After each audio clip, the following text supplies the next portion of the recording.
You've got to get the copy right, and you don't want corny, like starting with dog on it and using the dog there. I understand the premise of it, but you're getting people to stop for the wrong reason. And it's considered like they would look at it as clickbaity. You know what I mean? Like, cute dog. Sure, you got me to stop, but now I'm mad you're selling me something. I thought it was a picture of your dog, So it's very clickbaity that you're trying to bait them into clicking it, which is why people are like, how did I even get there? I thought I was clicking on pictures of your dog. If you attracted them because of the dog, they don't know how they're talking to a realtor. And that's the problem with it. If you attracted them because of a house and you get rid of those first 3 words in the ad, it's a completely different ad. You see that? Like just those first 3 words in picture. That's, if you change that, you've written a good ad for yourself.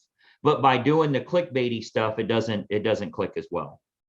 Hey, I hope you got a lot of value out of that training video, and we've got a lot more in store for you as well. I want you to subscribe to this channel so we can help you to grow your real estate business. There's nothing more important than generating more closings for yourself, and I'm going to show you exactly how to do it. What I want you to do is subscribe to this channel. If you don't have an account with YouTube, you can set one up for free right now. Just click the little button to set up an account. You can then subscribe to this channel, and then I want you to ring the bell. That's going to notify you every single time a new video is posted to help you in closing more real estate. Now, most importantly, I want you to check the description in this video that you're watching right now. Look down in that description. There's lots of specific training that you can do right now, totally free, to get you closing more real estate. Lots of great ideas, techniques, marketing tools that you can utilize. Check it out in the description right now, and we'll see you in the next video.